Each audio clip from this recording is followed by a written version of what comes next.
Así después lo podemos subir a YouTube. Hoy tenemos la alegría de contar con dos colegas y amigas latinoamericanas, Jackie Lariu desde Perú y Ana Luisa Guzmán Hernández desde Costa Rica.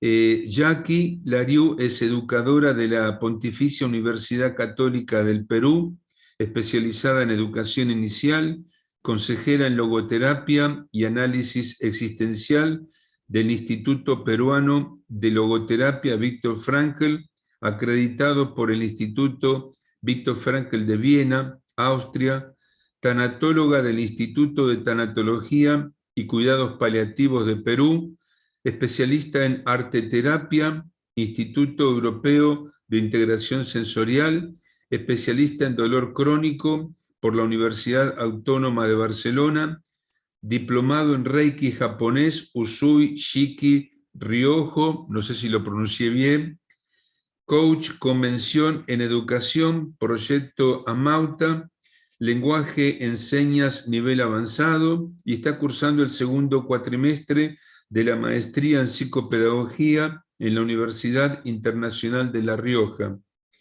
Y Ana Luisa Guzmán Hernández, desde Costa Rica, es directora general del Centro Costarricense de Logoterapia Viktor Frankl, es docente universitaria de Costa Rica, es especialista en educación, logoterapia, niñez, adolescencia y género. Y ambas nos van a hablar sobre el sentido y la educación post-virtualidad. Bueno, muy bienvenidas, muy agradecido de que estén aquí y las escuchamos con disponibilidad de corazón. Gracias, Roberto y Anita, colega. No es la primera vez que nos toca estar juntas. Roberto.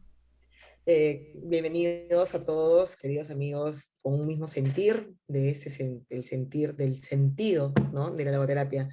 Con Ana Luisa hemos querido trabajar, digamos, en base a testimonios.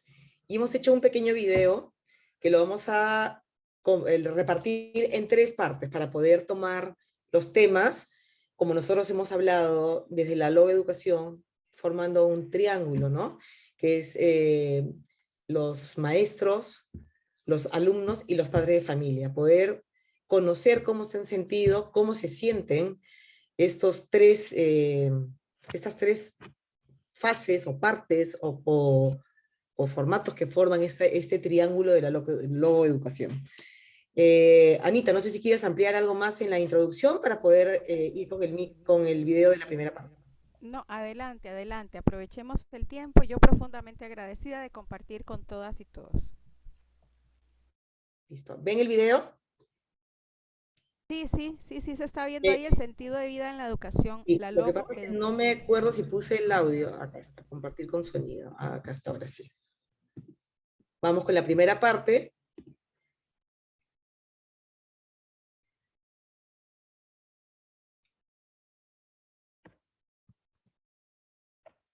Hola, ¿qué tal? Yo soy la misma Joana y Dicto Kinder. Bueno, la verdad que yo me siento súper feliz de haber regresado a la presencialidad.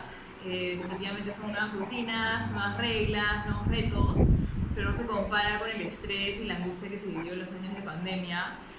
Fue tan fuerte que hasta hice mi tesis sobre eso, sobre el estrés docente. Y bueno, yo siento que la incertidumbre es uno de los peores sentimientos y fue lo que más sentí en los años de pandemia. Ahora estoy, sí, recontra agotada, pero completamente feliz de haber regresado.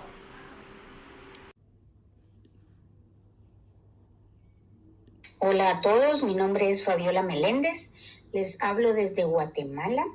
Yo trabajo aquí en un colegio privado y tenemos pues aproximadamente 5 meses de haber vuelto ya de forma presencial al colegio. Primero empezamos de manera híbrida y ahora pues ya estamos de forma presencial totalmente con los alumnos de todo el colegio.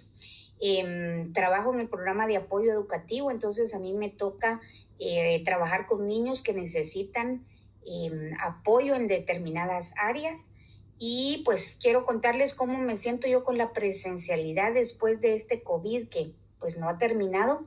quiero decirles que al principio me sentía muy temerosa de volver, pero me he dado cuenta en estos meses que los protocolos que tenemos en el colegio, que se han sugerido por parte del ministerio, han funcionado muy bien. Nosotros los maestros nos sentimos felices de haber regresado. Los niños se sienten aún más felices de haber regresado. Estamos seguros que pues esta es la forma que a nuestros alumnos les favorece muchísimo más en el desarrollo de sus destrezas en general. Los niños están pues recobrando esas destrezas sociales que durante este tiempo de encierro se estaban perdiendo. Están nuevamente retomando rutinas y aprendiendo a seguir instrucciones, aprendiendo a escuchar, aprendiendo a estar sentados por cierto tiempo. También están aprendiendo y reforzando diferentes destrezas que por el COVID obviamente se habían quedado estancadas o en algunos casos pues nunca se desarrollaron. Entonces estamos trabajando en esta modalidad. Yo me siento feliz. Creo que las pantallas aún no sustituyen la labor de la escuela, la labor presencial que la escuela realiza en los alumnos, que es sumamente importante para que ellos puedan desarrollarse de forma adecuada y para que puedan sentirse realizados, para que puedan sentirse felices, para que puedan disfrutar lo que están aprendiendo. Así que yo me siento feliz de haber regresado. Si ustedes aún tienen miedo, los animo a que se tiren al agua. Ya es tiempo, la educación lo necesita, los niños lo necesitan. Así que pues yo estoy feliz y eso les quería compartir. Gracias por su atención. Bueno, comenzamos, Anita. Hemos escuchado 2 testimonios de maestros, docentes, de diferentes especializaciones y de diferentes países. Y podemos ver que tienen el mismo sentir, ¿no? Incertidumbre, estrés pedagógico, miedos, esta importancia de la socialización de los niños, este reingreso otra vez a poder compartir. Hemos escuchado la palabra aprendiendo, ¿no? Están aprendiendo a socializar, están aprendiendo a rutinas, están aprendiendo a que las indicaciones no sean por intermedio de una computadora, sino de una manera de un tú a tú, donde todo este trabajo justamente nos lleva a poder retomar la educación con sentido. No ha estado mala la educación virtual, porque no hubo un quiebre o un corte definitivo, pero sí hubo muchas carencias. No todas las partes de los países tuvieron acceso a esta educación virtual, creando vacíos, ¿no? Pero no solamente creando vacíos académicos, sino también justamente en esta área en la que nosotros estamos permanentemente con ojo avisor, el sentido, este vacío que ha sido muy fuerte para maestros, para padres de familia y para los alumnos, donde ha habido la invasión en casa para poder aprender a hacer zonas de trabajo, hacer rutinas, aprender a vivir en familia. Porque no es lo mismo trabajar en familia, donde los padres y los chicos salen 8 horas o 10 horas fuera de casa, a estar 24/7, y donde podíamos nosotros tener carencias justamente de las relaciones familiares y confundir la relación escolar con la relación de la familia. Para mí tuvo un punto importante, como maestra lo digo. Creo que ha sido el momento de valorar lo que es un maestro en etapa de COVID. Los padres de familia gritaban: ¿hasta cuándo me vuelvo loca? No resisto, quiero espacio, quiero paz. Sin embargo, muchos tuvieron la oportunidad de poder rescatar justamente la vida familiar, de poder encontrarle sentido a lo que es la familia, más allá de la educación. Poder crear estos vínculos que quizás estaban quebrados, que quizás estaban dormidos, y ha servido para despertar. No todo es malo en la vida. Siempre hay un para qué. Y creo que el trabajo de nosotros como maestros es justamente hacer llegar para qué tuvimos este descanso de 2 años, para qué está esta educación híbrida aún en muchos sitios, y qué es lo que tenemos que hacer para poder lograr la reinserción a esta sociedad de una educación con sentido. Anita. Gracias, gracias, Yaquita. Un especial saludo a la profesora Maureen Valverde. Ella es docente de la Universidad Central y vino acá con sus estudiantes específicamente a escuchar este conversatorio. Maureen y a sus alumnos y alumnas, bienvenidos a todos. Muchas gracias por conectarse. Bueno, de repente la vida me cambió. Eso es lo que muchas personas docentes, compañeras, compañeros, colegas, me han dicho cuando yo les pregunto, ¿y qué pasó? ¿Qué te pasó en este tiempo? ¿Cuáles fueron los mayores cambios? ¿Cuáles fueron los mayores retos como educador, como educadora, como docente? ¿A qué te enfrentaste? Y cuando nos dicen a nosotros, es que de repente la vida me cambió, pero es precisamente donde a través de estas preguntas y a través de estas respuestas nos damos cuenta de lo humano del ser humano, dice Viktor Frankl. O sea, lo humano. Primero somos seres humanos, como dijo Jackie, después somos docentes, después somos papás, mamás, hermanos, hermanas, pero primero hay una persona, hay una esencia que frente a una situación límite reacciona. Nos toca reaccionar, pero en el caso de la educación, en el caso de la persona educadora, esta pandemia no solo aceleró esa gran bola de nieve de que tenía que hacer, cambiar, pasar de la presencialidad a dar clases por la computadora, que tenía que cambiar su esquema, que tenía que cambiar sus materiales, y lo hacía. O sea, no había oportunidad para respirar. Hubo una alteración impresionante en la rutina de que pasamos a trabajar de 6 a 8 horas en una institución educativa a pasar a trabajar casi que las 20 horas diarias, porque además de atender todo lo que había que solucionar y atender a los estudiantes y darles la clase, teníamos que quedarnos preparando y otra vez adaptándonos y readaptando y reconfigurando todos nuestros materiales para poder al día siguiente otra vez volvernos a meter en esa bola de nieve que estaba creciendo, que seguía creciendo y que empezaba a generar estados impresionantes y emocionales de estrés, de frustración. No manejo la computadora, no sé manejar este nuevo programa, me están diciendo que tengo que hacer esto y no lo sé hacer. Entonces, en la persona docente, esta situación ha creado estados impresionantes de mucha angustia, de mucha impotencia, de mucho estrés, por ejemplo, por supuesto, que ha generado el tenerse que enfrentarse a una situación límite, no con todas las herramientas suficientes para hacerlo. Entonces, inclusive, estados de ansiedad, de depresión, muchas personas incapacitadas, muchas personas que no pudieron seguir, muchas personas que todavía se resisten inclusive a volver a la presencialidad porque están cansadas. Entonces, este gremio, esta población de las personas docentes se ha visto afectada también desde esa parte humana.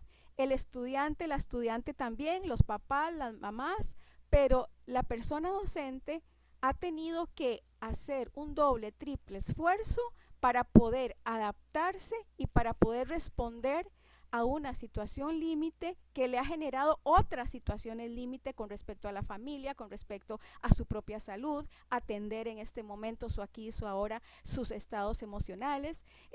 No ha terminado. La situación no ha terminado, o sea, las consecuencias no han terminado. Compañeros y compañeras, ¿qué hacemos ante eso?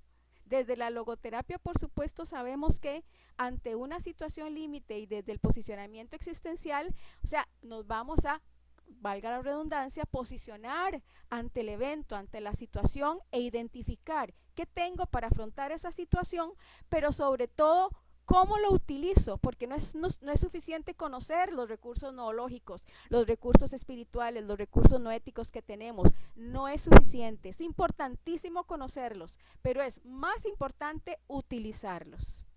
Gracias, Yaquita. Seguimos. No, gracias a ti. Como han visto, con Ana Luisa lo hemos conversado y hemos tratado de hacer un conversatorio basándonos en estos testimonios para hacerlo un poquito más dinámico, y creo que es importante, digamos, tiene más valor si escuchamos, ¿no? De los autores, de los actores, que son tanto maestros como padres y alumnos, un testimonio. Vamos a ir con lo de los padres. Tenemos acá una mamá joven que además no lo dice, pero es maestra. Hola, soy Michelle. Tengo una hija de 6 años, casi 7, que acaba de regresar al colegio este año a la presencialidad. Y la verdad que ambas estamos muy contentas. Le encanta ir al colegio, me encanta ir a dejarla, va feliz. Veo como cada día ella se siente más feliz de hacer sus cosas sola, de irse por el camino hasta su clase sola. Me pide que ya no la acompañe. Para mí es un orgullo ver que al fin está pudiendo hacer todas esas cosas que antes yo hacía por ella. Esperemos nunca más volvamos a la virtualidad, y si no, pues nos tendremos que adecuar también. Ella me cuenta que le encantan sus clases, que le encantan sus profesoras y sobre todo le encanta la interacción con sus amigos y sobre todo el patio de juegos del colegio. Es un momento que necesitan. Es algo que he necesitado mucho en esta pandemia, ¿no? Ese patio de juegos donde suceden todos esos juegos mágicos y todas esas interacciones. Además del aprendizaje académico, por supuesto. Súper contentas y felices. Vamos al colegio. Así que no hay nada mejor que ir al colegio. Si antes nos quejábamos del colegio, ahora los chicos piden colegio. Así que es una muy buena lección para todos nosotros. Chao. Lindo testimonio, ¿no? Una mamá joven que nos da, ella además es maestra y lo ve desde el punto también docente, ¿no? Adaptación. Hay alumnos que se les cortaron las alas los últimos años los 2 últimos años de clases, los años de viajes de estudio, los viajes de fiestas, de promoción, que son quizás cosas que adornan la parte educativa, pero son importantes. Son importantes y esto marca en ellos, ¿no? Qué importante la interacción. Nuevamente, aprender a interactuar entre sus pares, entre sus compañeros. Yo tuve la oportunidad de ver, yo pasé la pandemia los 2 años en la Casa de la Playa y habían niños donde una vez, digamos, que ya estábamos sin salir y sabíamos que no había contagio, con mucho temor los niños se comenzaban a juntar en los jardines de las casas. A mí me encantaba ver cómo los niños, que son nuestros grandes maestros, eran de lejos, saludo, no la mano, con su alcohol. El autocuidado estaba en ellos. Pero así como el autocuidado físico, también estaba este autocuidado de esta dimensión espiritual que nosotros trabajamos. Hoy en día están conociendo lo que es la independencia o readaptándose a lo que es la independencia, a lo que es tener amigos sin pelear, porque antes todos querían tener la razón. Y esto lo he visto yo en los jardines a la hora que hacíamos las reuniones, para que puedan desahogarse, para que puedan encontrarse, para que puedan tener lo que tiene cada niño, esta libertad que fue restringida para todos. Y quizás el área educativa fue la más fuerte en restricciones, porque quiero completar un poco lo que dijo Anita en la parte de los maestros. Un maestro repetía la misma clase 3 o 4 veces porque lo tenía que hacer, no en los 30 o 25 alumnos que se tiene normalmente, sino en pequeños grupos. Entonces, la adaptación sigue también para los alumnos. Son momentos de cambio, momentos en los que se va encontrando sentido real a lo que es la educación. Y yo por eso siempre, hace años, que apuesto por una logoeducación, por una educación con sentido. Y hoy más que nunca hemos tenido la oportunidad de poder tener herramientas para poder trabajarlas. Y hemos visto en nuestro triángulo a los maestros y padre de familia. Vamos a escuchar a Anita para poder ir después con el testimonio de una alumna. Gracias. Gracias. En este caso de papás y mamás, la frase es, de repente la rutina me cambió. Porque todos los días íbamos a dejar a nuestros hijos e hijas a la escuela o venían a recogerlos, la buseta, aquí en Costa Rica por lo menos, ¿verdad? La llamamos así, pasa la buseta a recoger a nuestros hijos e hijas, se iban, nosotros nos alistábamos, nos íbamos para el trabajo, o sea, de repente la rutina me cambió. Y cuando la rutina nos cambia y nos pone, nos desacomoda, nos desestructura. No, ahora qué voy a hacer con mis hijos aquí en la casa, si yo también tengo que trabajar y estamos todos, cuando todos salíamos, ahora todos nos quedamos. ¿Y qué pasa entonces con esas nuevas dinámicas de interacción que producen en muchos casos, muchas situaciones más bien de violencia por la intolerancia, la frustración? Porque no estábamos acostumbrados. Entonces igual empieza esa bola de nieve a crecer y a crecer, pero aquí se agrava un poco más la situación. Y ahora vamos a pasar al rol de las personas estudiantes, que ahí se nos potencian todas las situaciones límites para ellos también.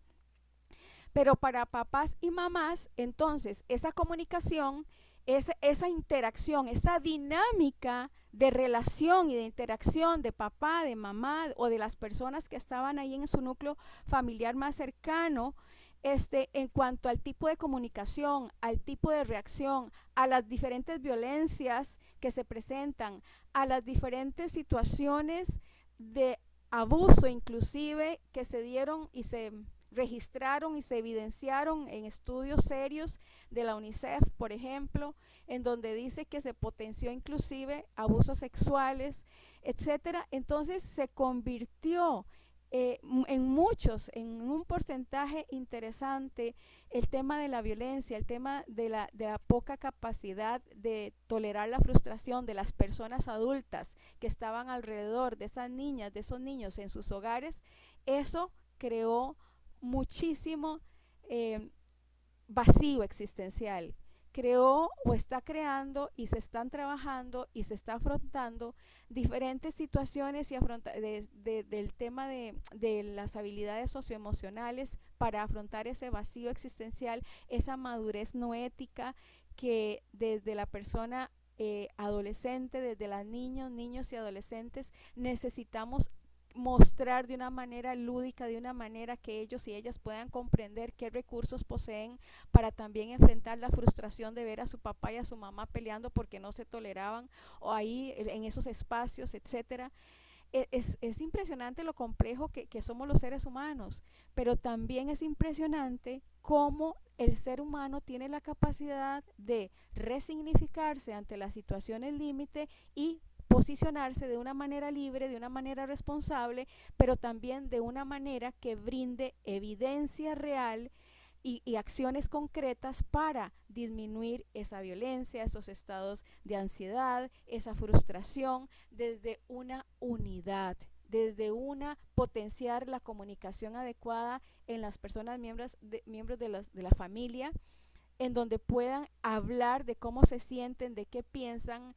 Yo siempre les digo, ok, hagamos el ejercicio, qué sienten, qué piensan y qué eligen hacer ante esto que nos está pasando, ¿verdad? ¿Qué es lo que ustedes quieren hacer? Pero sobre todo, ¿qué tienen para afrontarlo? Como hablábamos ahora.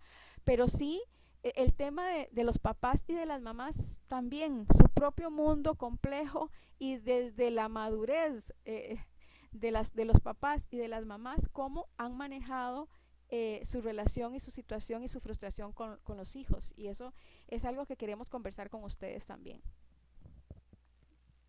Gracias, Anita. Vamos ahora con un muy buen testimonio de una niña, una adolescente ya es, ¿no? Vamos. Hola, espero se encuentren bien. Soy Esmeralda Poros Gutiérrez y estoy cursando 10º año del Colegio Abelardo Bonilla Valdares. Me encuentro cursando la especialidad de contabilidad en la sección 12.2 y hoy les voy a hablar sobre un poquito sobre las diferentes situaciones de violencia que enfrenta el país en temas de educación. Desde mi punto de vista como joven y adolescente, es importante hablarlo porque dentro de los centros educativos se ha presentado toda esta situación, lo cual nos llega a preguntarnos por qué sucede. Y esto es una manera simple de relacionarlo con la situación social que no vivíamos ante la pandemia. Recordemos que la pandemia sucedió hace 2 años y todo este tema del encierro ha afectado mentalmente a las personas menores de edad, a lo cual volver a las clases de una manera un tanto precipitada, sin control, ya sea psicológico y retorno a clases, o sea, un retorno de resiliencia, provoca toda esta situación. Los chicos vienen un poco más agresivos, vienen con muchas situaciones a nivel familiar, ¿verdad? Que pasaron todo el tiempo encerrados en sus casas, no sabían con qué lidiar, o a veces no tenían con qué personas con quien hablar. Entonces esto provoca, ¿verdad?, a la hora de relacionarse con otras personas, es decir, con sus pares, con los estudiantes que están alrededor, se presentan estos temas de violencia. Además, también se da por una presión social. ¿Esto a qué me refiero? De que a veces por encajar en un grupo necesitamos ser la más bonita, la más notoria, la que tenga más like y esto. Entonces están estos enfrentamientos entre pandillas o entre los mismos adolescentes de las mismas edades.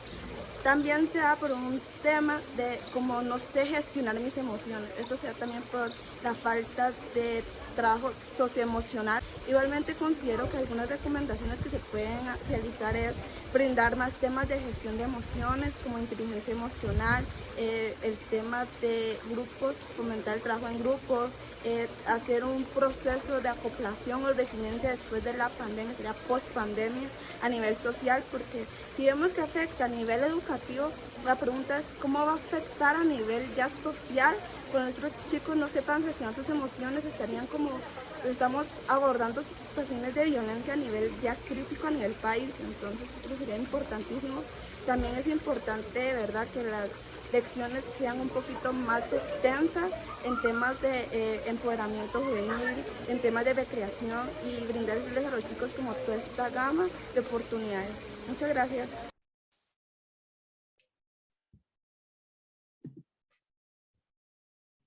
Bueno, tenemos la tercera visión, ¿no? Que son los alumnos, las alumnas, donde nos dice cosas muy importantes.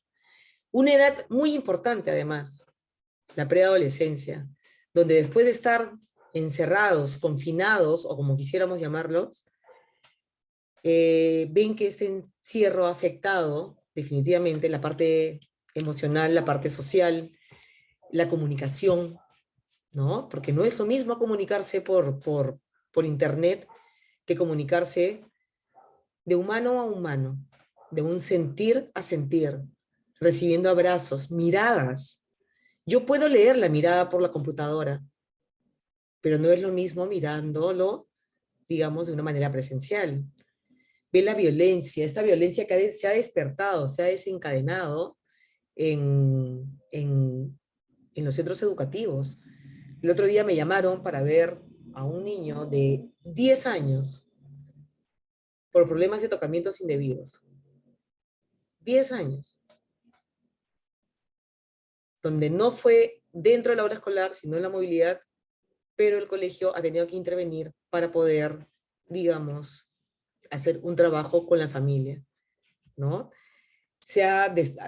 Digamos, se creó esta falta de comunicación y estamos en transición. Yo considero que hoy en día estamos en transición, ¿no? Es como cuando yo siempre pongo el ejemplo cuando un ser humano nace, no corre directamente. Tenemos etapas que cumplir. Dependemos de los padres, de la madre, para poder alimentarnos.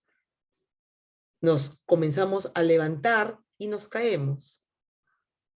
Comenzamos a caminar y nos caemos. Hasta que comenzamos nuevamente a tener seguridad y poder caminar. Donde nos caemos, pero nos volvemos a parar con seguridad. Y yo creo que esta transición está en un nivel inicial. Todos tenemos este quiebre de convivencia, de vivir. Esta niña de 17 años nos habla de emociones. Nuestras emociones, muchas están bloqueadas.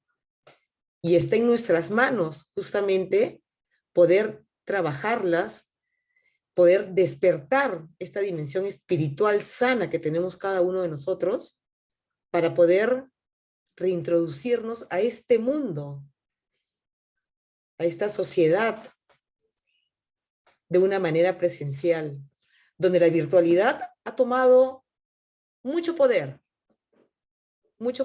y no ha sido mala, porque ha logrado esto, por ejemplo, que Roberto nos pueda reunir de diferentes países sin importar la hora,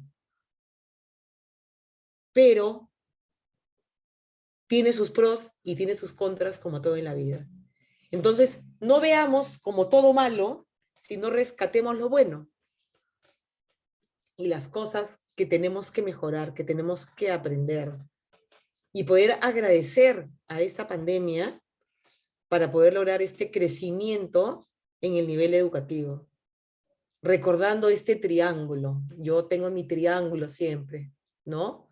Donde cada arista es padre de familia, alumnos y centro educativo. Trabajando en conjunto, porque acá no es cada uno por su lado, sino trabajando en conjunto, vamos a poder lograr esta nueva educación que es mi sueño. Espero poder sembrar esta semilla, ampliarla y llegar a muchos lugares para poder lograr una educación con sentido, donde no están por separados padres, alumnos, centro educativo, sino somos uno solo. Anita.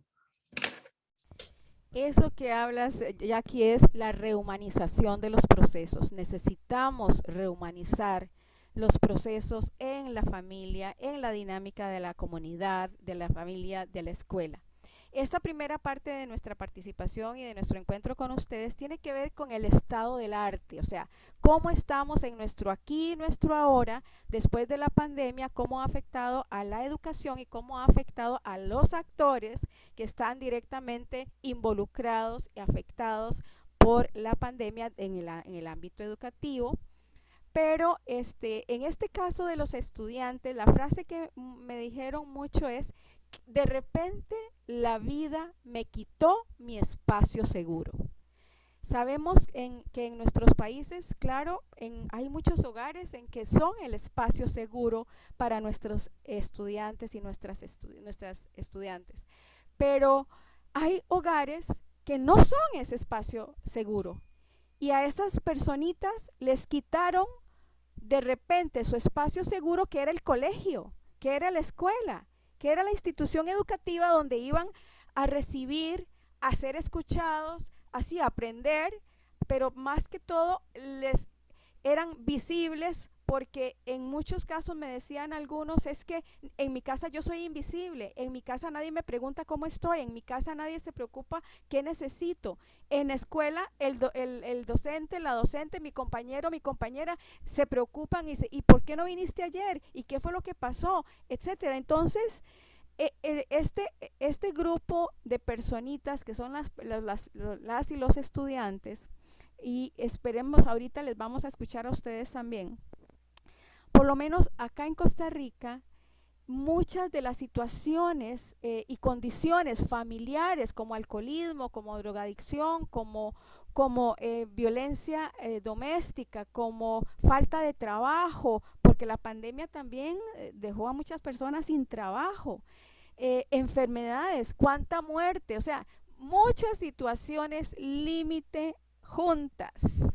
Y desde la madurez, desde la madurez cognitiva, desde la madurez emocional, desde la madurez personal de esas niñas, de esos niños, de esas adolescentes, ustedes y yo sabemos que ellos reciben, asimilan o afrontan las situaciones, el sufrimiento, el sinsentido, el dolor, el vacío de una manera diferente, solo por el hecho de que su cerebro cognitivamente está en pleno desarrollo y formación a nivel fisiológico también, y afrontan de una manera diferente las situaciones que una persona adulta, como las personas docentes o papá y mamá, que también se vieron afectados por la pandemia.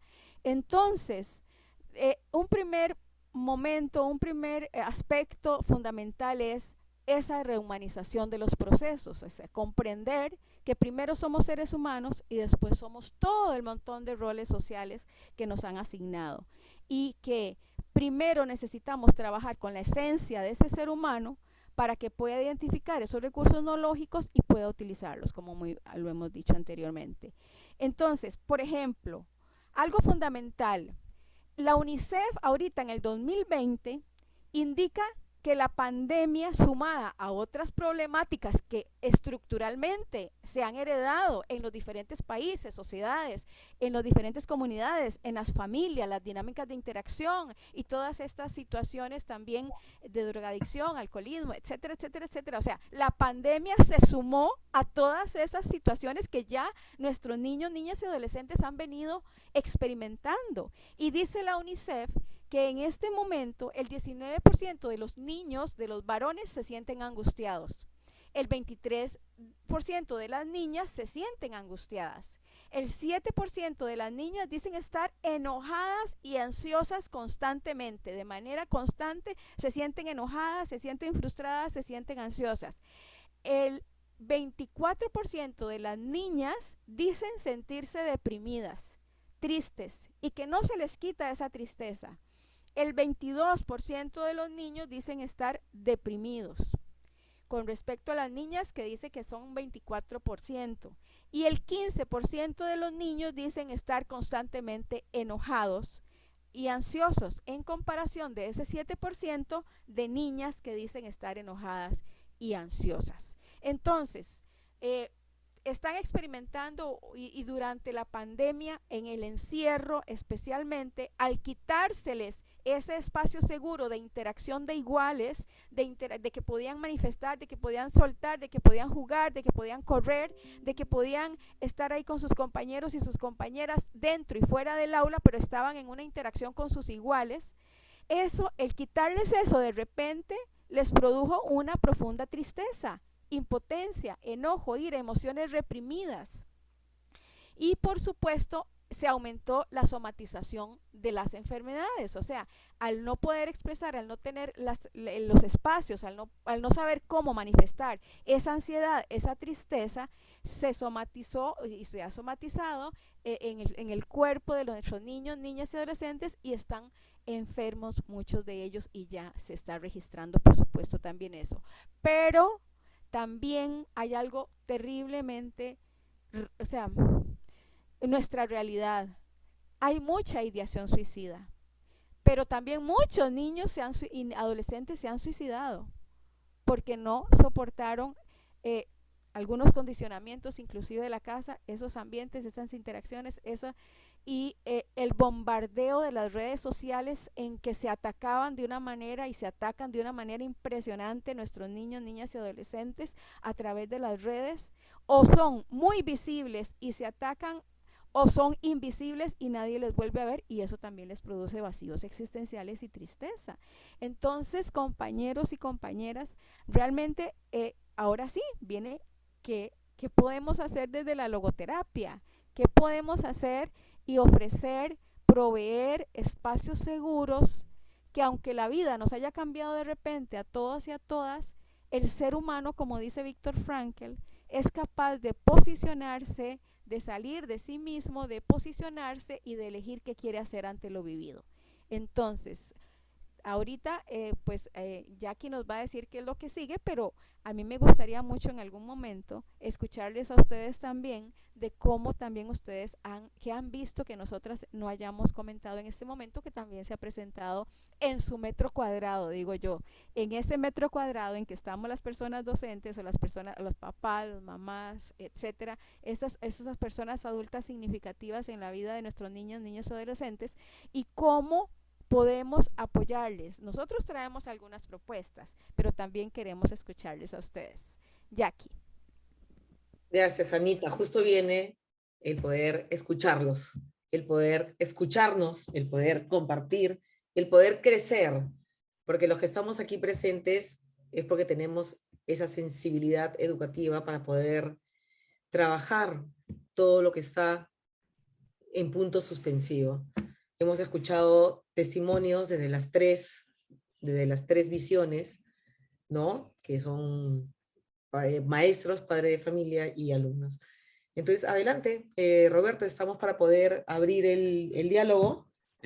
Bueno, Jackie, antes quería hacer 2 comentarios, si me permiten. Bueno, en primer lugar, invitar a todos los asistentes, especialmente los que están por primera vez, que no les ha llegado el flyer, que me dejen escrito en el chat la dirección del correo electrónico para enviarles todos los encuentros que vienen a posteriori, y que el sábado 23 de abril va a ser a las 18 horas. La segunda idea va para Jackie y para Ana Luisa. ¿Qué es lo que nos pasó? Gracias por compartir esta experiencia de trabajo educativo, porque, bueno, Jackie, vos estás en Perú, Ana Luisa está en Costa Rica, hay otros que están en Argentina, hay otros que están en España. Hay más países aquí presentes, tendríamos que preguntar uno por uno, pero qué lindo que podamos saber de que con estas problemáticas que han planteado, no estamos solos atravesándola cada uno desde su lugar. Hermanarnos también en la problemática y hermanarnos también en la búsqueda de una solución a esta problemática. Y además saber cómo se vivió en cada lugar de América y de Europa esto de la pandemia, que ahora estamos hablando de toda la humanidad. Víctor Frankl habla del monantropismo. Las cosas nos suceden a todos. Entonces es una linda oportunidad de construcción conjunta la que ustedes han hecho y la que nos han propuesto. Y quería compartir 2 ideas y cedo la palabra a los asistentes. La primera, ustedes pusieron en evidencia que la realidad cambia. Y como respuesta, tenemos que la logoterapia tiene propuestas para afrontar el cambio. La realidad, como diría Heráclito, no es estática, permanente y una. Está en constante cambio. Y esto genera incertidumbre, inseguridad y angustia y vacío existencial. Y lo que han planteado demuestra que la logoterapia es una psicoterapia específica no solo para el tiempo de Víctor Frankl, sino también para ahora. Está en una constante actualidad. La tercera idea, que me gustó mucho, esto que nos contaba Ana Luisa, que le respondió un alumno: la vida me quitó un espacio seguro. Yo diría, cambiaría la frase, porque en lugar de decir la vida me quitó, diría quedó en evidencia la necesidad que todo ser humano tiene de un espacio seguro. Y esto me recordó a Karl Jaspers cuando habla de la seguridad ontológica en el ser, que se construye justamente en el tiempo que ustedes trabajan con la niñez. Muchos crecemos con inseguridad ontológica y otros crecen con seguridad ontológica. Bueno, el que tiene seguridad ontológica, aunque soplen vientos fuertes ya de joven o de adulto, permanece de pie. el que va atravesando la inseguridad ontológica, cualquier vientito los amarrea para un lado y para otro. Y pienso que la logoterapia también es un recurso, nos da recursos apropiados para construir la seguridad ontológica en nuestro ser como persona, desde esa visión antropológica que nos aporta Viktor Frankl. La siguiente idea que me quedó cuando ustedes dicen lo que pasó con la pandemia, ¿verdad? Las cosas se valoran cuando ya no se poseen. Y una frase que me llamó mucho la atención fue la libertad restringida. Una de ustedes dos habló de la libertad restringida por la pandemia. Me vino a la mente que en la libertad restringida se descubre el sentido de la libertad. En la libertad restringida se descubre el sentido de la libertad. Como es ante la presencia de la muerte, se descubre el sentido de la vida. Ante la presencia de la enfermedad, aparece el sentido de la vida. Y lo último, y dejo abierto el diálogo. Ustedes nombraron tres temáticas propias de la logoterapia que de nuevo entran en juego. Quedó en evidencia el vacío existencial, quedó en evidencia que existen recursos noológicos y quedó en evidencia el papel de la educación, la rehumanización, o como vos la denominaste, Jackie, la logoeducación, que es necesaria formalizarla, estructurarla, seguir cultivándola, ¿verdad? Es un campo como el que yo estoy trabajando desde la logopolítica, también la logoeducación, me parece que es un momento oportuno y maduro para desembarcar ahí desde nuestra disciplina. Bueno, perdón por la interrupción y les agradezco que hayan compartido este trabajo de campo, esta experiencia tan rica, y que podamos saber sobre Perú y Costa Rica y, bueno, hermanarnos iberoamericanamente. Bueno, quienes quieran participar, preguntar, dialogar. Y hemos tenido una maestra de Guatemala, una compañera mía de la maestría, que abrió el panorama para poder, digamos, salir fuera de, ¿no? Porque yo Bien. conozco mi realidad, Anita conoce su realidad, pero fue bueno ver la otra. Y yo quisiera completar un poquito antes de que comiencen a comentar o hacer preguntas, Roberto. Una vez leía Kiwi, ¿no? En un documento donde para Víctor Frankl la tarea de la educación no es transmitir conocimientos y nociones, sino justamente es afinar la conciencia, para que el hombre pueda percibir los valores que tenemos ante situaciones concretas. Y eso es súper valioso porque es justamente la movilización que nosotros debemos tener de esta conciencia espiritual, ¿no? Adelante. Y esa conciencia espiritual nos lleva a reconocer el vínculo que es tan importante entre los seres humanos. Ese vínculo, de esas personas en este momento, colegas que estamos a lo mejor en una etapa de vida parecida, nuestros niñas, niños y adolescentes en su propia etapa, fortalecer, reconocer, ser con el otro y reconocer al otro, no de lo que no me gusta de esa persona, sino lo que elijo descubrir, que me va a llevar a reconocer su tesoro, que me va a llevar a reconocer el ser humano maravilloso que es, el darme la oportunidad desde esa libertad personal de elegir ver lo que todavía no he visto de ese ser humano, lo maravilloso, lo que solo esa persona puede aportar. Entonces, el tema de la conciencia y de reconocer el vínculo a partir de esa concientización me parece fundamental. Gracias. Y educar es un arte, definitivamente, ¿no? Porque comienza el poder vincularnos, el poder escuchar, no oír, sino escuchar. Tenemos tantas herramientas, tantas cosas que nos ayudan para poder llevar una educación, digamos, donde justamente dejemos de lado los vacíos, ¿no?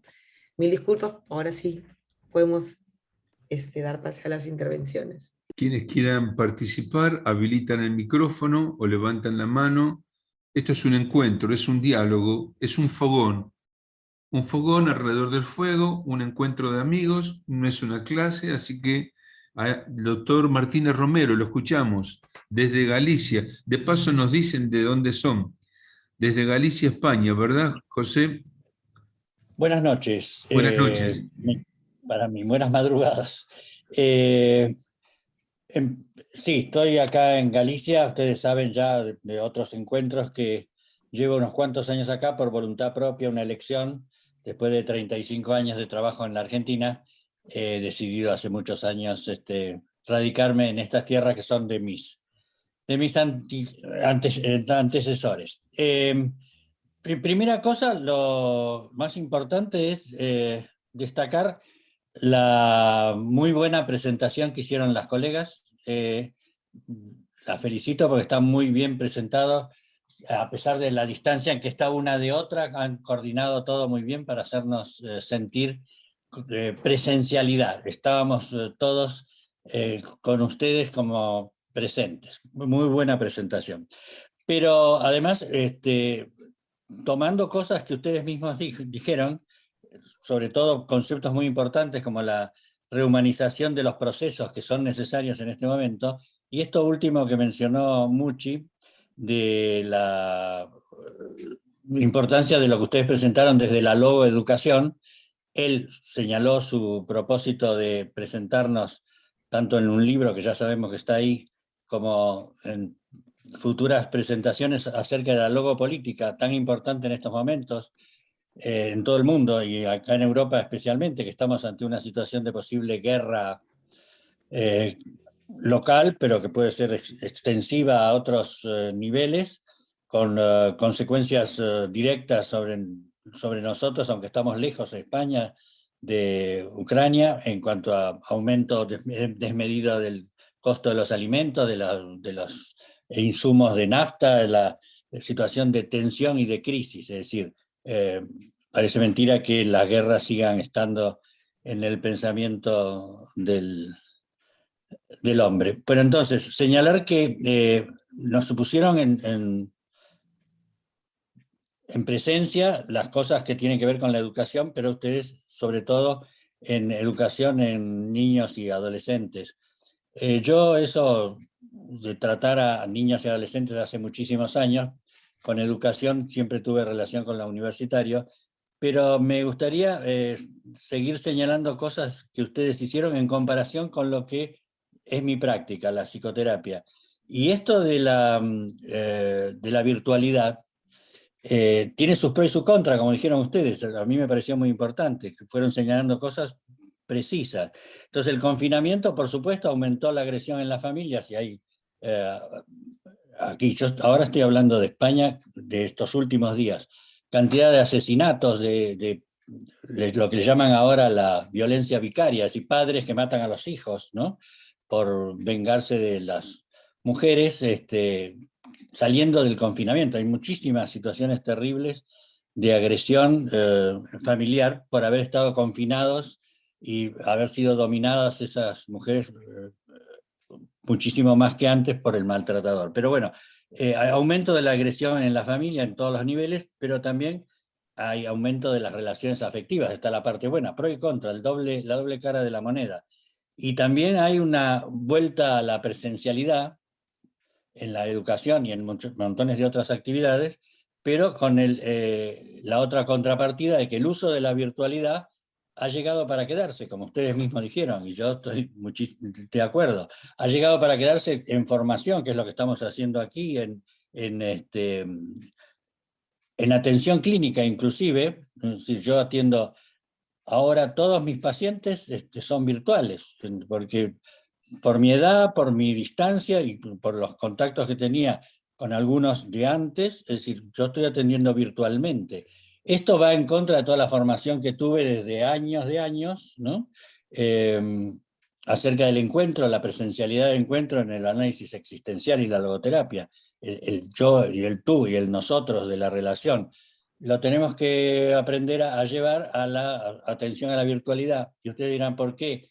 asisto virtualmente, porque estoy lejos solamente, no. Lo que pasa es que así como en los años 70, hace muchísimos años, a mí hoy día me reconocen o me dicen que fui no un idealista, sino un rebelde, que empecé a hacer logoterapia en grupo, porque eran épocas de crisis y la psicoterapia privada era muy cara, entonces en la manera de abaratar los costos para poder atender a mucha más gente, tanto en el hospital como en privado, era poner grupos en acción, y eso se pusieron por mi parte hace muchos años. Ahora también es una revolución, es decir, volver a la atención y usar la virtualidad para atender gente. Está alejada de la posibilidad de asistir a consultas, y que con estos medios se entera de las cosas y puede acceder en las crisis, a las urgencias sobre todo, a una atención virtual. Yo estoy terminando en estos tiempos un libro que se llama Psicoterapia fuera de la consulta, es decir, ya lo hacía hace muchos años, pero hoy día no es lo que nos enseñaron en la psicoterapia. No estamos en la situación de hace mucho tiempo en la que la consulta se hacía una hora en un determinado encuadre, con una determinada forma de atención, etcétera. Si hoy día la cosa tiene que ser más dinámica. Entonces, ustedes me han movilizado muchísimo desde vuestra experiencia para poder afirmar que, bueno, que lo que estamos haciendo en otras áreas, por ejemplo la psicoterapia, no es educación, pero lo que estamos haciendo de tomar esta crisis, recordar además que crisis en griego quiere decir cambio, entonces cambio, crisis, estamos en una etapa de gran cambio, en muchísimas áreas, nos lleva a tener que hacer esfuerzos como ustedes, que han señalado muy bien que los docentes se esfuerzan para poder adaptarse a esta situación. Nosotros los psicoterapeutas también nos tenemos que adaptar a esta situación, y entonces la virtualidad que dijimos ustedes, y yo reafirmo, que ha venido a quedarse, estos encuentros que produce Muchi de hace mucho tiempo y los que yo asisto y me obligo, aunque me cueste un cierto esfuerzo, a estar presente, porque aprendo muchísimo, es decir, aprendo muchísimo, a pesar de que alguien pueda decir con la edad que tiene, que se pone a aprender, sí, estoy ansioso por aprender de ustedes, sí ha venido a quedarse para ayudarnos. Entonces, tenemos que hacer un equilibrio muy especial entre la necesidad de la presencialidad, tanto en la educación como en la psicoterapia, porque el encuentro se produce de una manera única e irrepetible. Yo cuando hacía psicoterapia, no tanto en grupo, que se hacían ejercicios muy especiales, como en individual, había situaciones de depresión, de crisis, de angustia, en la que, bueno, me paraba y un gran abrazo, si yo no tenía inconveniente. Y bueno, esto todo ahora, si es virtual la asistencia, no se puede. Y si fuera educación, como pasó en el confinamiento, tampoco se puede el encuentro, el acompañamiento que se hace con afectividad, digamos, lo que hace el docente cuando se acerca, como decía ustedes recién, se acerca dando seguridad y diciendo qué te pasó, por qué no viniste ayer, esto todo que relataron. Entonces estamos en un cara y cruz de una situación en la que, por un lado, tenemos que valorar la vuelta a la normalidad en la presencialidad en todas las actividades, pero por otro lado tenemos que aceptar que nos viene a ayudar en muchas áreas. Habría mucho para hablar acerca de cómo podemos acercar tanto la educación como la psicoterapia a lugares donde no llega, a lugares donde no llega o no llega convenientemente, y ver que no son iguales todas las situaciones en las grandes ciudades como en el campo o en las situaciones de carencia de algunos países. Entonces, todo esto es para poder expresar de alguna manera, tal vez cansándolos, para expresar de alguna manera que me ha resultado muy, muy interesante lo que presentaron y que me ha puesto digamos, en conocimiento de cosas que hacen que yo valore entonces lo que hacemos los psicoterapeutas para, como ustedes, ¿no es cierto?, tratar de ver cómo equilibramos esta cosa de la presencialidad con la virtualidad. Y es un tema interesantísimo que no solo atañe a la educación, sino a muchísimas otras áreas. Muchas gracias por vuestra presentación. Gracias, Qué José. hermoso, qué hermoso. Solo rápidamente quiero comentar algo del doctor Martínez, y es exactamente eso. O sea, qué de bueno tiene la virtualidad, ¿qué nos trae que se puede quedar, que nos beneficia como seres humanos? Bueno, nos facilita mucho la vida, no tenemos que trasladarnos, menos costos.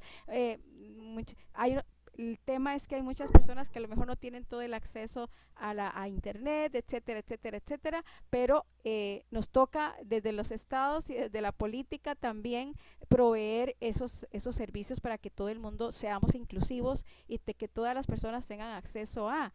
Pero nos toca hacer vínculos de otra manera, doctor y compañeros y compañeras. Nos toca hacer vínculos de otra manera. O sea, nos toca hacer vínculos a través de este cajoncito en donde veo las fotos, donde veo nombres. Entonces, ¿cómo rehumanizamos los procesos? ¿Y cómo rehumanizamos este proceso de virtualidad? Bueno, al menos, y algo que a los jóvenes no les gusta mucho, que enciendan la cámara, por ejemplo. Lo podemos trabajar con adultos, tal vez, con personas adultas, pero cuesta más con los niños, con los jovencitos que tengan su cámara abierta, porque, y si no, hay que obligarlos, porque si no, ahí se desconectan y mientras estamos dando clases, ellos están oyendo música, etcétera, etcétera, etcétera. Entonces, necesitamos hacer vínculos, no perder el vínculo a pesar de esta pantallita y de este cajoncito que no nos deja rehumanizar o que nos limita o que nos cuesta más rehumanizar esos procesos. Pero gracias.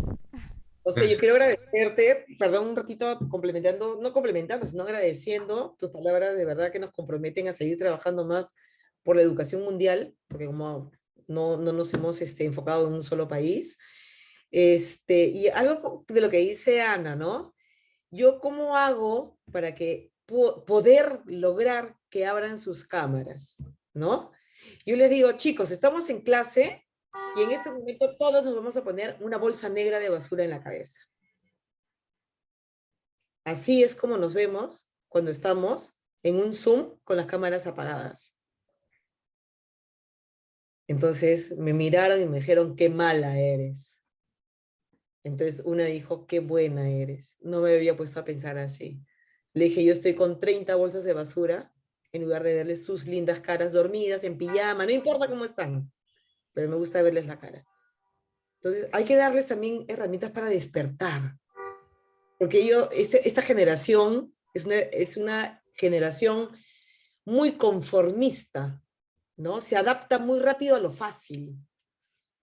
Y le llaman la generación cristal, son muy sensibles. Encima hay que decir las cosas con mucho tino y mucho cuidado para no sentirlos, digamos, que los estamos tratando mal, ¿no? Gracias. Jackie, hay dos personas más que quieren participar, Maureen Valverde y Susana Cesanelli. Maureen, ¿de dónde eres? Buenas tardes, ¿me escuchan? Sí, sí, bienvenida. Bueno, mucho gusto. Mi nombre, ya lo dijo don Roberto, es Maureen Valverde y los acompaño desde Costa Rica. Agradecerle a doña Ana Luisa, doña Jackie, a usted, don Roberto, y a todo el equipo organizador por la oportunidad. En esta tarde tengo la oportunidad de estar acompañada de los estudiantes que son ya profesionales en educación y en orientación y que nos están acompañando como parte de su proceso formativo. Yo, bueno, todo lo que han dicho estoy totalmente de acuerdo y quiero comentarles algo que me ocupa en este momento. Hace unos días el semanario de la Universidad de Costa Rica, que es una de nuestras principales universidades públicas, saca un artículo en el que pone el acento al decirle al Ministerio de Educación que hace 2 años se advirtió acerca de la salud mental de nuestros niños, niñas y adolescentes y que se había previsto de cierta manera, no la pandemia, porque eso ninguno teníamos la capacidad o la potestad de poderlo aquilatar o que se iba a venir, pero sí de la situación que estaban enfrentando. Entonces hace un especial énfasis en que ya se había advertido sobre esta situación y que el Ministerio de Educación lo que hizo fue atender el rezago educativo y dejó de lado la salud mental de nuestros niños, niñas y adolescentes. Nos pone también en una situación de desatención a los profesionales que trabajamos con los niños y las niñas. Entonces empezamos a ver que bueno, en este artículo decía, ¿cómo es posible que se esté aplicando algo restrictivo para responder a las conductas violentas de nuestros niños, niñas y adolescentes? Entonces nosotros, cuando nos vemos desprovistos de herramientas, ¿qué hacemos?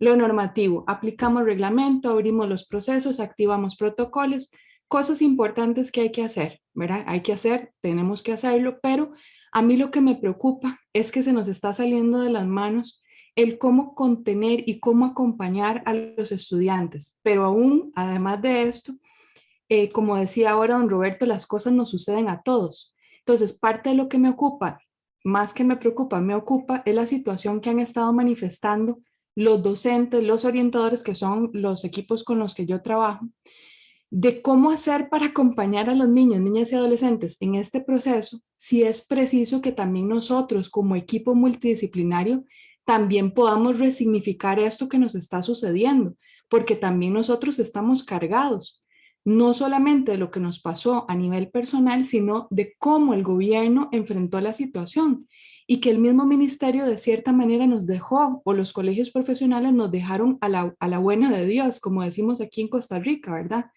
Entonces, ¿cómo entender esto que nos está sucediendo? ¿Cómo resignificarlo para que todo esto que nos rodea, nos sucede, no nos envuelva y nos arrolle? Es mi principal preocupación al escuchar en abril. Nosotros empezamos curso lectivo este año, ¿verdad? A inicios de este año. Me preocupa mucho escuchar a los orientadores y a los profesores quemados, ¿verdad? Con un burnout importante. Entonces, ¿cómo vamos a acompañar a los niños y a las niñas y a los adolescentes en este proceso si nosotros, que somos el personal, digamos, de ayuda y de acompañamiento, también nos sentimos de esta manera? Entonces, esto viene a visibilizar, ¿verdad?, la situación de nuestra población con la que trabajamos, pero también a nosotros como equipo de apoyo. Entonces, ¿cómo? Digamos, esto de la pandemia lo que vino fue, como bien lo han dicho, fue a poner la lupa en las realidades que ya teníamos. Aquí no me dejan mentir, hay algunos estudiantes que están tratando de escuchar porque son de zonas indígenas y no tienen una conexión estable al internet. Entonces, nada más se puso de manifiesto con la pandemia estas necesidades que ya nosotros teníamos desde antes. Entonces, toda esta introducción es para pedirles cuáles son esas herramientas o esas recomendaciones que ustedes nos podrían dar desde la logoterapia para nosotros trabajar en nuestra propia realidad, ¿verdad? Porque no podemos colaborar si nosotros no tenemos salud mental tampoco, ¿verdad? Entonces, muchas gracias y quedamos atentos. Gracias, Maureen. No sé si Jackie o Ana Luisa quieren hacer un comentario. Yo quisiera decir algo breve, porque en realidad Maureen ha dado, dentro de su pregunta, ha dado su respuesta, ¿no? Tenemos que ir a la cabeza. O sea, si nosotros no trabajamos con los maestros estas emociones que están frágiles, están rotas. Muchos maestros han tenido, yo soy tanatóloga y he trabajado durante el comienzo de la pandemia, las pérdidas, ¿no? Muchos maestros han tenido que estar frente a las cámaras con 3, 4, 5 muertes en días. ¿Quién sostenía, quién contenía a estos maestros emocionalmente? Entonces es un compromiso muy fuerte de nosotros, ¿no? Desde la visión, digamos, de logoterapia, poder trabajar con con la logoterapia para poder contener, para poder dar herramientas, poder trabajar este vacío, porque el vacío no solamente es la virtualidad, sino es lo que hemos vivido, estas pérdidas. Los alumnos, o sea, tener tú en la cámara a tus alumnos y no poder tener las herramientas para poder contener la pérdida del padre, la madre, el abuelo, el tío, el primo, del alumno. ¿Se dan cuenta esta cadena cómo ha crecido? Entonces es una cadena muy grande de donde poder trabajar para poder contener, para poder dar herramientas, para poder dar avances de trabajo y puedan salir, y yo me incluyo siempre, podamos salir en conjunto de este gran vacío existencial que se ha creado a raíz de la pandemia.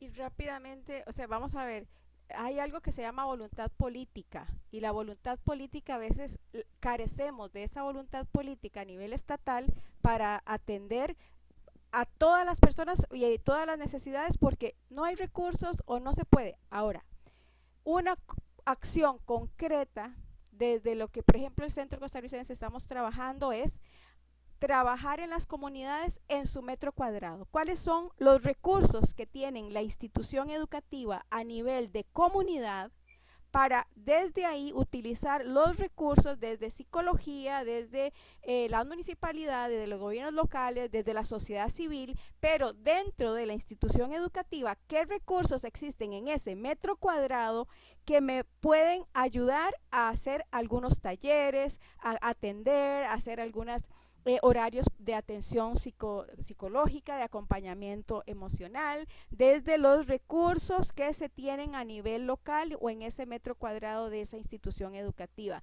No podemos esperar a que el gobierno o el Ministerio de Educación nos venga a ayudar, nos puede ayudar y puede dar algún recurso económico, tal vez sí, tal vez no, pero más bien es volcarnos desde los proyectos, desde el diseño de proyecto local en este metro cuadrado, cuáles son los recursos que tenemos para poder apoyar y dar un acompañamiento a las personas docentes, a los padres, madres, a las niñas, niños y adolescentes, etcétera.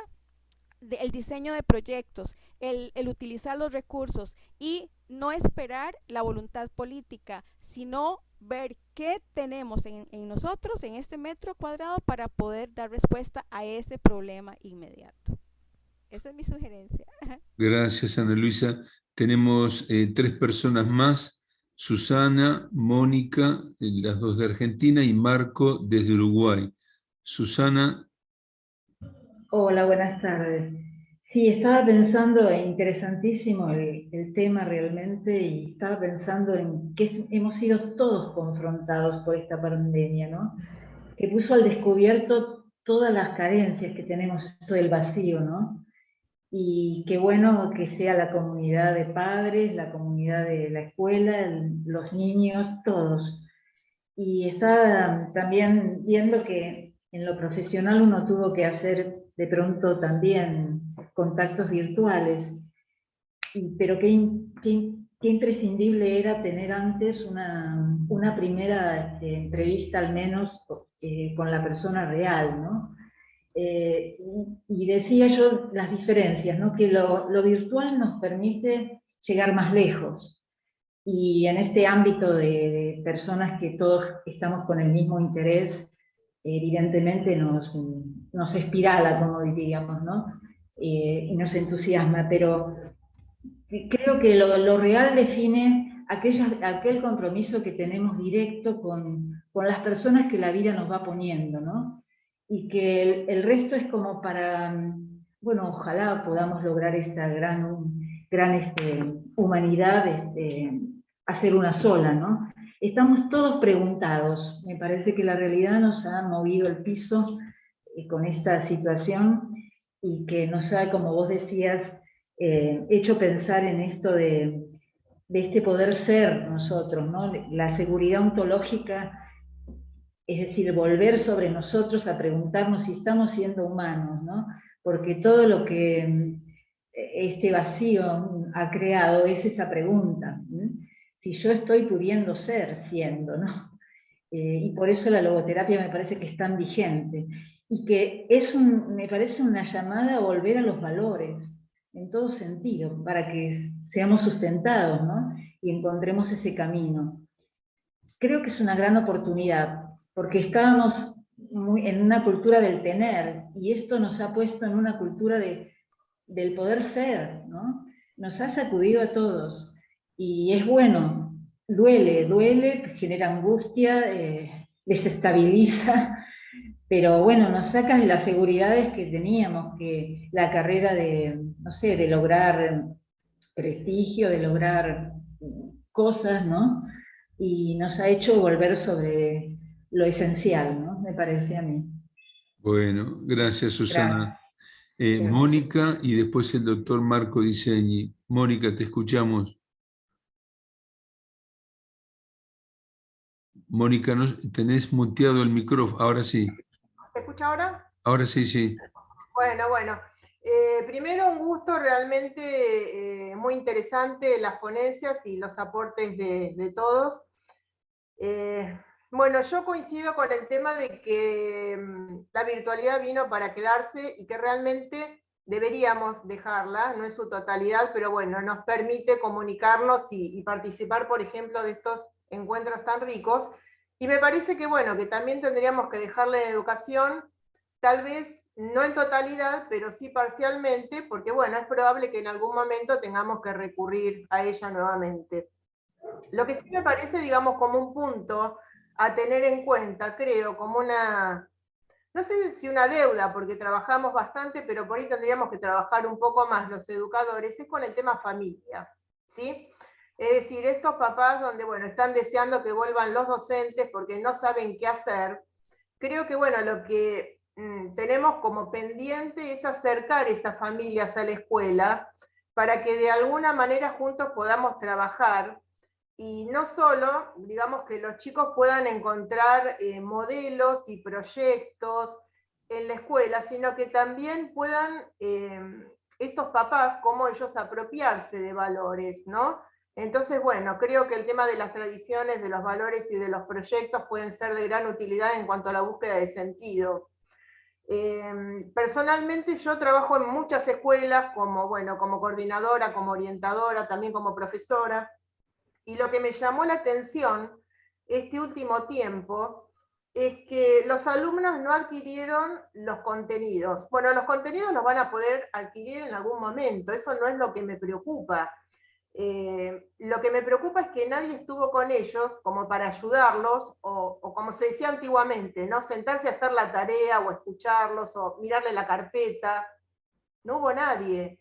Entonces, esto me llama la atención, por eso vuelvo a decir, me parece como que, bueno, tenemos que trabajar con las familias, porque me parece que la cuestión no pasa por los contenidos, pero sí pasa por estar junto al adolescente o al niño, ¿sí? Me parece que ese interés es la motivación que necesita el alumno.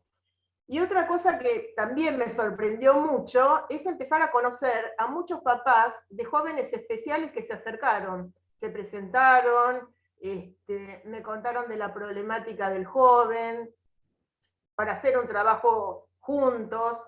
Entonces me parece, digamos, como que por ahí hay algunos niños que los papás están más atentos porque tienen por ahí alguna problemática. Y otros niños o jóvenes que aparentemente, entre comillas, no necesitan nada. Y no están así. Entonces me parece que tenemos que ayudar a estos papás a que empiecen a mirar un poquito más y a proponer valores y encarnar ellos, ¿no? Esos valores y que sean modelos. Porque está bien que los docentes son modelos, pero también estaría bueno que los papás se propongan como un modelo a seguir, que pudieran encarnar pequeños proyectos en casa, pequeñas tareas a hacer juntos, ¿por qué no con la escuela? Entonces, bueno, me parece, yo sumaría el tema familia, ¿sí? Trabajar más con la familia, me parece muy importante. Gracias. Gracias, Mónica. No, gracias, Mónica, y está incluido, acuérdate el triángulo.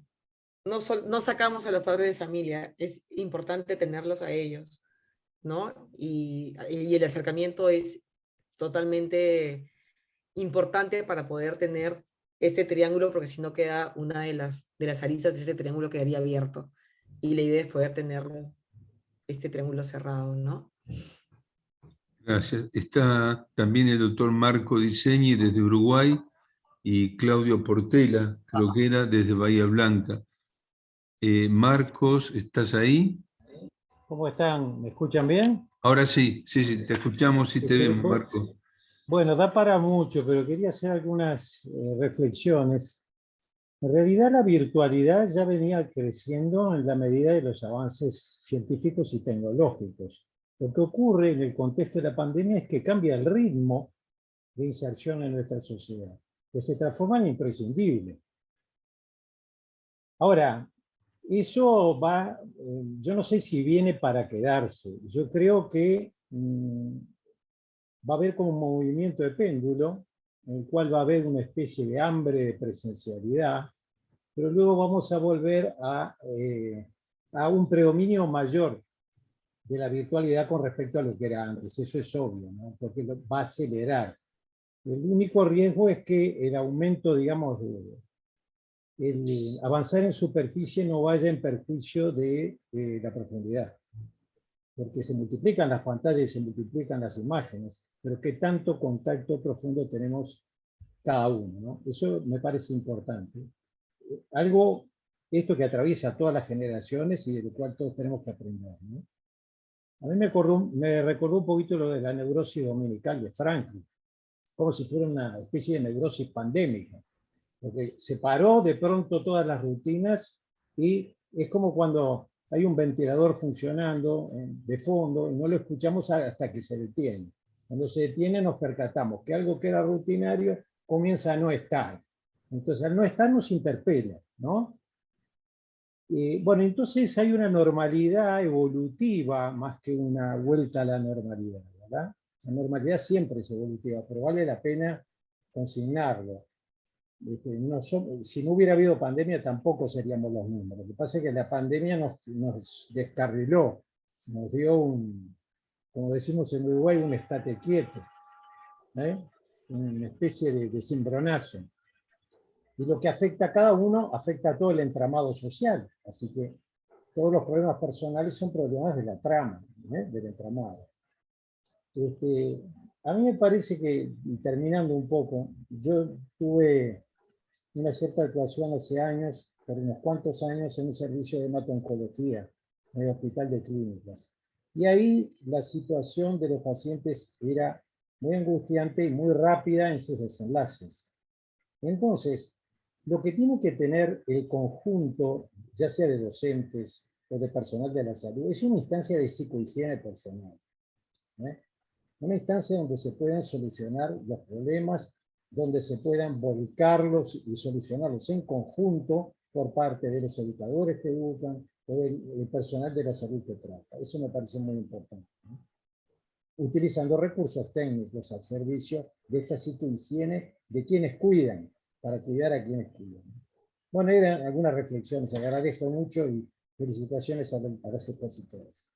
Gracias, Marcos. Gracias, Marco. Me quedé pensando qué hubiera sido Ana Luisa y Jackie en el tiempo en que cursamos la pandemia si no hubiéramos tenido como instrumento la virtualidad. Roberto, yo te complemento algo, que es algo que mis hijos me lo repetían y yo les decía. Me decían, ma, ¿qué planes tienes hoy día encerrados? O sea, no había mucho que hacer, ¿no? Y le digo, hoy tengo viaje virtual, hijos. En la mañana tengo un Zoom con España, en la tarde tengo un Zoom con Argentina y en la noche tengo un Zoom con Perú. O sea que hoy día me toca viajar. Decían, ¿cuándo no estoy viendo todo positivo?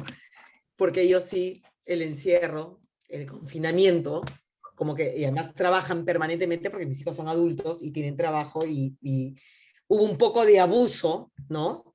En un gran comienzo de las horas de trabajo. O sea, eran las 7 de la noche y claro, yo tenía mi Zoom, pero yo no tengo ningún tipo de problema porque yo no tengo horario.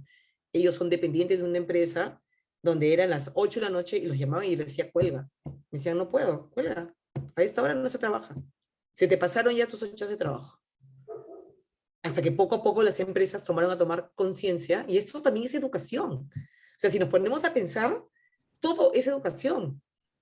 Las empresas tuvieron que educar sus propios horarios para poder dejar el abuso, entre comillas, ¿no?, a su empleado en el horario de trabajo. Y comentaron sobre los padres de familia, y se me fue la idea por no anotarlo, pero ya me vendrá nuevamente algo que quería comentarle a Mónica. Entonces, yo los invito a ver un poco la parte positiva en cuanto a la virtualidad. Yo considero que sí se va a quedar por un buen tiempo más y verlo de una manera en la que vamos a poder estar saltaperiqueando, como decía mi abuela, de un Zoom a otro para poder crecer nosotros, ¿no? Y con libertad poder elegir qué cosa me suma para poder seguir adelante. Bien, gracias, Jackie. No sé si alguien más, puede ser Claudio, que querías hacer algún comentario. ¿Qué tal? Buenas noches. Buenas noches, Claudio Portela desde Bahía Blanca, bienvenido. Bueno, yo por ahí quería compartirles nada más que estoy muy de acuerdo con lo que han compartido en relación a todo lo que tiene que ver con el cuidado de los niños y jóvenes. Bueno, yo trabajo como director de un instituto de nivel superior y estamos trabajando mucho en descentrarnos de la lógica que teníamos antes de la pandemia. Y es necesario empezar a descentrarse y a crear otros espacios para la reflexión, para la contención. Entonces le estamos llamando asamblea, una asamblea donde vamos por curso, compartiendo cómo están, cómo se sienten, y tratar que entre ellos mismos también puedan aparecer resortes que tienen que ubicar el lugar del deseo y el lugar de aquellas cosas que nos parecen que no podemos resolver. Lo estoy pensando en términos solamente, en términos de educación, porque bueno, son las problemáticas que subyacen, las ansiedades que aparecen, ya tenemos esos espacios que apenas abrimos y empiezan a llorar porque están pensando como que no van a poder. Entonces, posibilitar lugares de sentido, y el lugar de sentido creo que lo tenemos que empezar a crear entre nosotros. No podemos delegar esto al Estado. Nosotros, por lo menos en Argentina y aquí en Bahía Blanca, no tenemos tantos equipos que puedan acompañarnos, y menos en educación superior, pero sí nos tenemos que ocupar de habilitar la palabra, contener allí donde hay ganas de llorar y donde hay ganas de ponerle espacio a la reflexión. Me parece que tenemos que empezar a desentramar estas lógicas que son precisamente las que teníamos en esos lugares seguros, donde todo estaba tapado y ahora hay que destapar, y no solo tapar, sino contener, velar por aquellos que necesitan hablar. Y entonces me parece muy importante que empecemos a pensar juntos el ahora, porque bueno, la pandemia, o lo peor de la pandemia ya ha pasado, y no sabemos qué ha pasado dentro de los hogares de nuestros niños y jóvenes. Solo podemos empezar a pensar en el ahora. Entonces, creo que comparto lo que decía el licenciado que habló antes que yo, de poner elementos de psicohigiene, de cuidar a los que cuidan, pero también de habilitar espacios nuevos, y quizás tendríamos que rescindir de otros, como bueno, la cuestión de los contenidos, la cuestión de lo cognitivo, y darle lugar un poco también a la vida misma que nos toca contener. Creo que esa es una misión humanitaria y importante. Así que solamente quería dejar esto como algunos puntos, algunas claves para seguir pensando juntos. Y ojalá, bueno, que nuestras casas de estudios sean lugares que también formen en aptitudes y en aptitudes a estos jóvenes que van a ser futuros profesionales, y a los más pequeños y a los adolescentes. Creo que este momento es un momento oportuno para educar en eso, educar para la vida. Gracias. Gracias, Claudio. Te mandamos un abrazo hasta Bahía Blanca. Bueno, no sé si alguien más quiere hacer algún comentario, si no... Solamente, Roberto, que sí. es un privilegio en el caso de Claudio que él sea director de una institución educativa a nivel superior, en este caso, como él lo menciona, pero que él desde su humanidad, desde esa sensibilización, desde los vínculos que ha establecido con su personal, que pueda tomar esos espacios como él está diciendo, y si no hay personas, mucho tal vez recurso calificado en el sentido de, no sé, desde psicología, orientación, no sé, pero el solo escuchar al compañero, a la compañera, el ser con el otro, el estar ahí, eso es importantísimo, y lo felicito por eso. Bueno, muy bien, gracias, Ana Luisa. No sé si alguien más quiere comentar algo. Agradecerte, Roberto, porque creo que este ha sido un espacio para poder despertar esta conciencia que sí es posible trabajar desde la logoterapia en el sector educación. Jackie, el agradecido soy yo por lo que han hecho tanto vos como Ana Luisa. Nos han enriquecido mucho, hemos aprendido mucho, hemos viajado y nos hemos encontrado con Latinoamérica, Igual queda un tema que a lo mejor sería para otra oportunidad. Dentro de la educación, aquellos que no tienen voz, me refiero a los chicos con discapacidad. Yo tengo 2 sobrinos y bueno, y ahí amerita toda otro abordaje porque no funcionó lo de la virtualidad y la ausencia de presencialidad los dañó psíquicamente. Terminaron, bueno, ahora hay que ver desde la psiquiatría o la psicología qué es lo que se puede hacer porque perdieron lo único que los sostenía en contacto con la realidad, el vínculo con el otro. Quedaron 2 años entre 4 paredes. Pero bueno, eso daría para otro encuentro, ¿no? Y de paso se lo dejo como inquietud. Si si no lo tienen incluido, inclúyanlo en su trabajo los chicos con discapacidad. Han quedado perdidos en el fondo del mar. Exacto. Debemos ser inclusivos cuando hablamos de niñas, niños y adolescentes son todos y todas, pero sí hay que también focalizar y enfatizar en cuáles son las consecuencias para los diferentes grupos, aún en ese grupo etario, ¿verdad? Claro. Hay algunas personas que han dicho, Lisle, Lisle de Perú, sí. Qué pena, sí. Lo poco que logremos es bastante impulsor ante nuestro espíritu indomable. Gracias y abrazos. Maureen, definitivamente podemos ser células de bienestar en el mundo. Jackie, Ana, muchas gracias esta tarde por la coordinación entre ambas y todo lo bueno que nos dejan. No, gracias a ustedes, definitivamente. Y gracias a Anita por los tiempos, porque cada una andaba volando, pero pudimos lograr el video.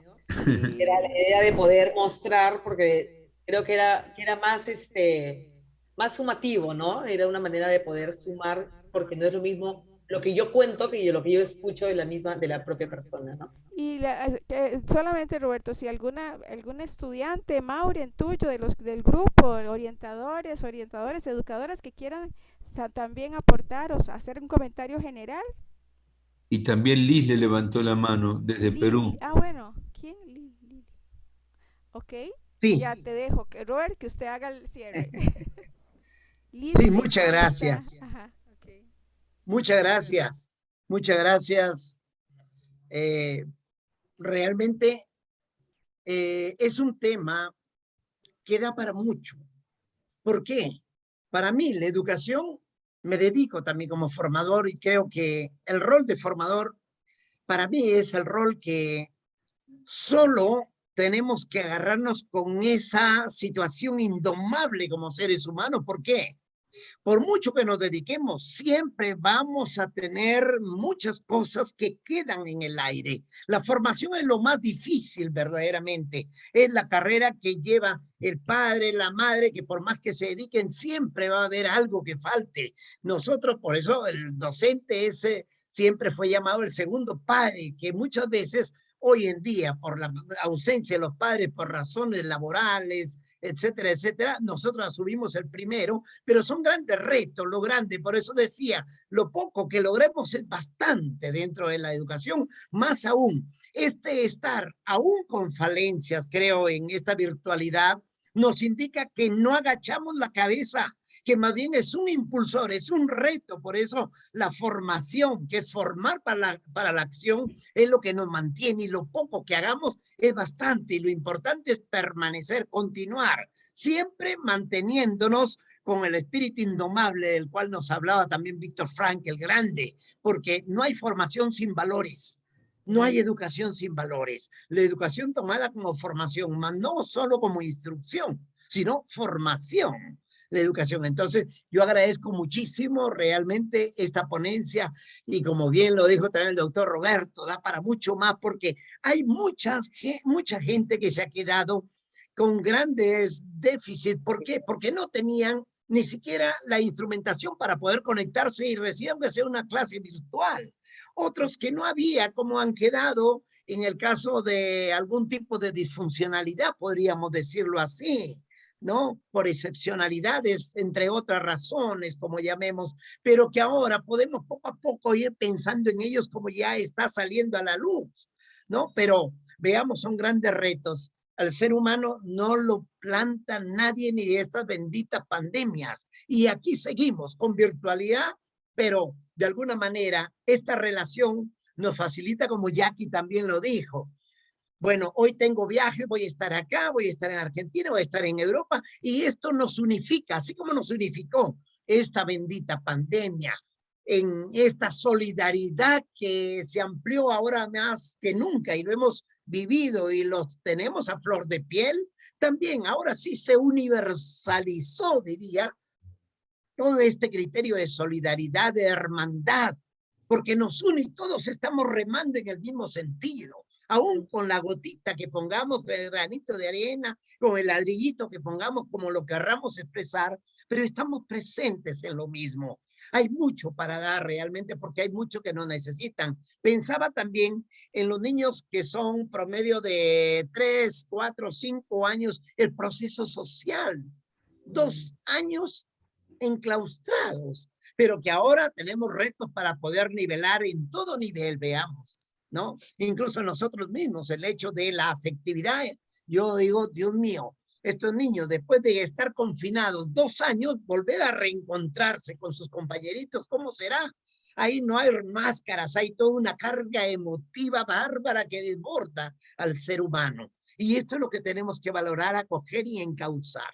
Gran tarea, yo les agradezco, les felicito también a ustedes, esta ponencia, al doctor Roberto, que nos pone estos grandes motivos y nos unifica.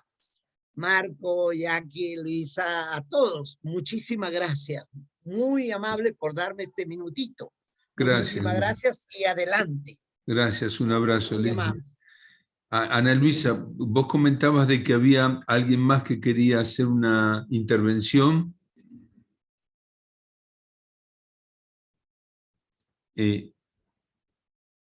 Ana Luisa, ¿estás ahí? Mauren, perdón, decía que Mauren, alguno de sus alumnos o alumnas que quisieran referirse también o hacer algún comentario, eso sería muy bueno desde la experiencia acá. Yo soy orientadora, entonces mis colegas siempre me encanta escucharles.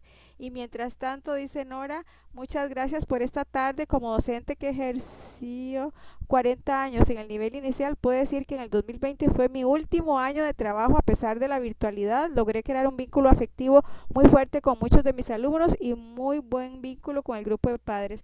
Sí, es que tenemos que unirnos todos, padres, madres, educadores, educadoras, en favor de nuestros estudiantes.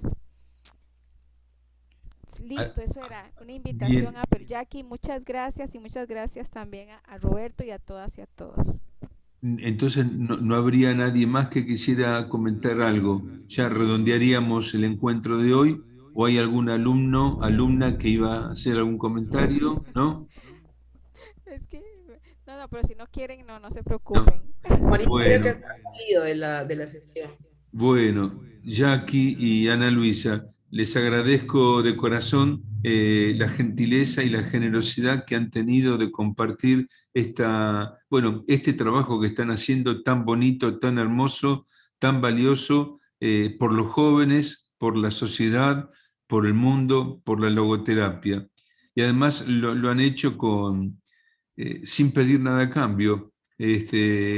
Así que vaya mi gratitud de corazón a Perú y a Costa Rica. Acá María Fernanda Hernández, ¿puede ser?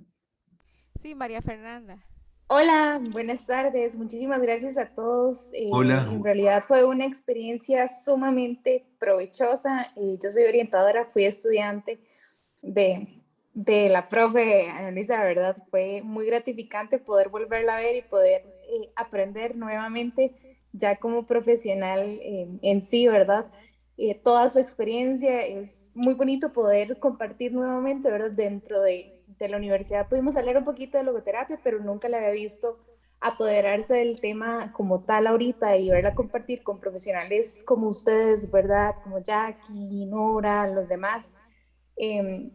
Fue una muy bonita experiencia y yo estoy segura que mis demás compañeras y compañeros también están sumamente gratos de haber recibido todo ese conocimiento de ustedes y desde luego, ¿verdad?, para poder aplicarlo desde nuestro ámbito profesional. Entonces, muchas gracias por compartir un poco de su experiencia y sabiduría con nosotros.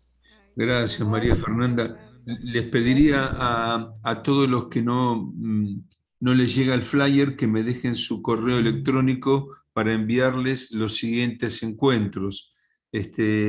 El sábado 23 de abril a las 18 horas va a ser el próximo encuentro y el expositor va a ser Lisle Sobrino Chunga, que estuvo hoy desde Perú, y Andrés Kuplen desde Uruguay.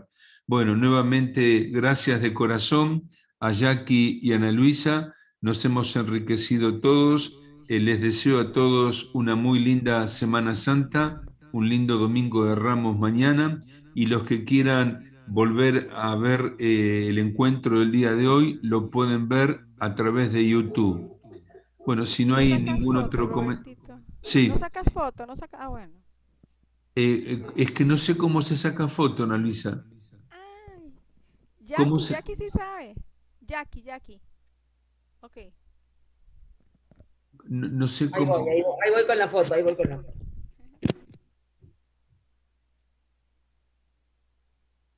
Prendemos todos en la cámara, así podemos ver. Sáquense las bolsas de basura, vean, sáquense las bolsas de basura. Sí, los que tienen la cámara apagada, así los podemos ver.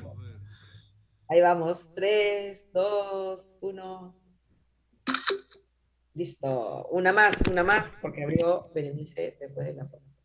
Yo te la mando, Roberto. Bueno, gracias, Jackie. 3, 2, 1. Listo. Ok, muchísimas gracias. Un abrazo, gracias por todo lo que nos han brindado, que Dios los bendiga, buena Pascua y hasta el próximo encuentro. Chao. Muchas gracias. Chao, gracias. Chao, Jackie. Chao, Annalisa. Chao a todos. Gracias. Besos para todos. Silvia. Ay, eso es rehumanizar también, qué bello. Chao.